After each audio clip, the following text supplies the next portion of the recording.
here. I know, it's been a while.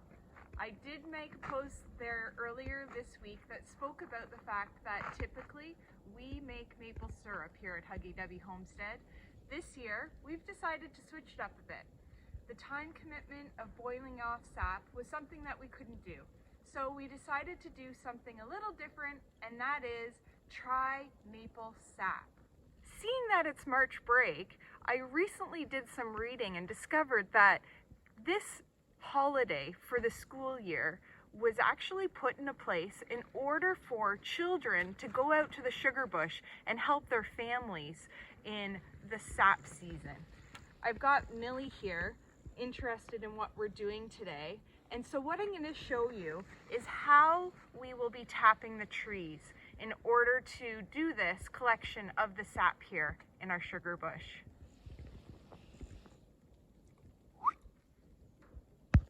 Here in North America, there's 13 varieties of maple trees, 4 of which are really great for making maple syrup. Those are going to be your sugar maples, red, silver, and black. Today we're going to be tapping some sugar maples. Okay, so what we are looking for in our sugar maple is a tree that has a very large canopy across the top. The branches themselves are going to have opposite small twigs and leaves. This time of year you aren't going to see the leaves, but should you be looking and identifying your trees in the summer months, that is what you're going to see, not alternate. You're also going to be looking for bark that is a gray to dark gray coloration, and sometimes you will see a slight curl in the bark itself.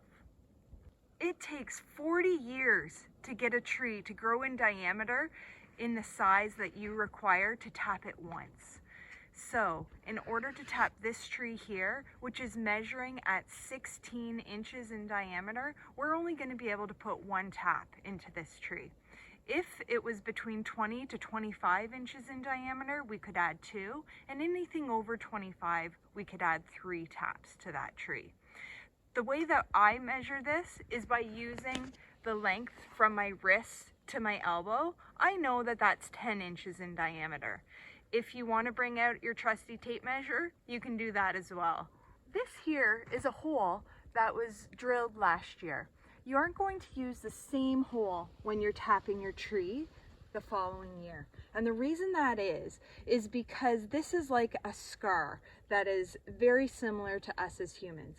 It takes time for that scar to heal, and any sap that is created around that section of the tree will not actually come out if we tap too close to that hole. So we're going to make sure that we tap at least 2 inches horizontally away from that hole, and if we were going to be going vertically, at least 1 foot away from that hole. The equipment that we're going to be using today is our bucket, lid, spigot, spile, tap.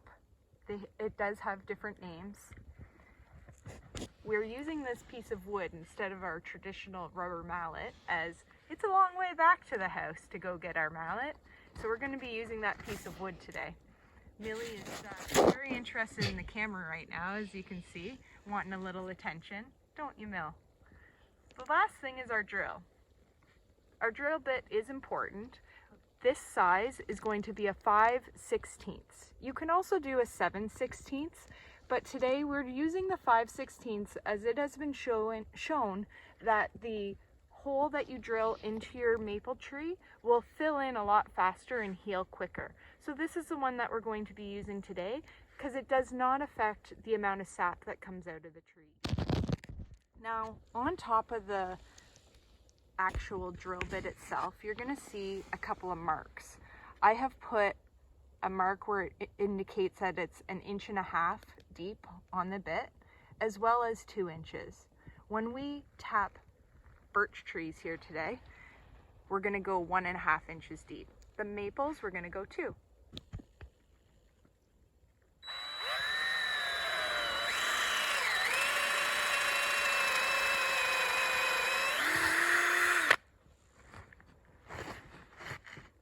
Okay, so I went into 2 inches deep. Now we're gonna add our spigot.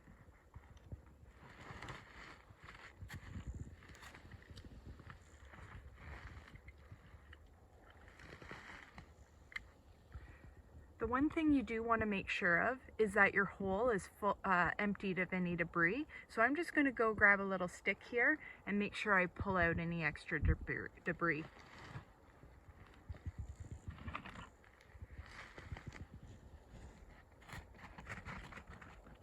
There we go. Perfect. Holding on the lid, this will work just fine for doing that. Okay, so I'm going to get my spigot in there. You're going to tap this in 1 inch into the tree. And the reason that you want to leave the extra space is because of the fact that the sap collects. Sorry, I'm having a hard time talking and hammering at the same time. So I'm going to hammer it in 1 inch. The extra inch is the collection area where the sap comes down and pressurizes, and then that will allow it to start dripping out of the tree.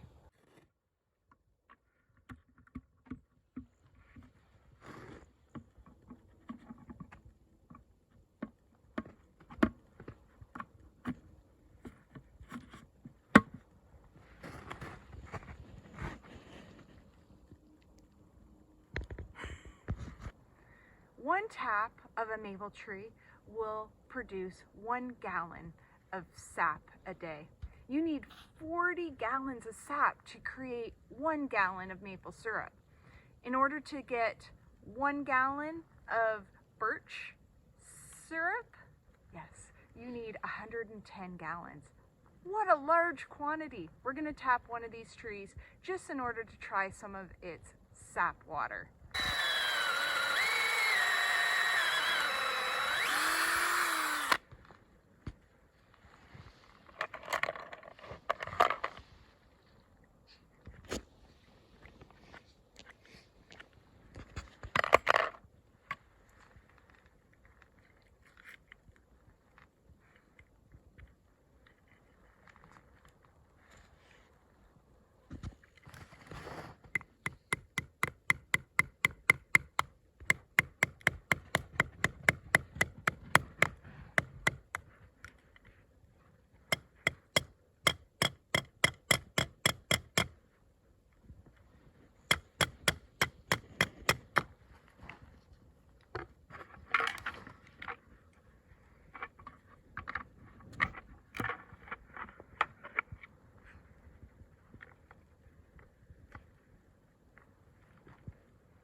That was a lot of information that I shared with you today, but I hope that you did learn something.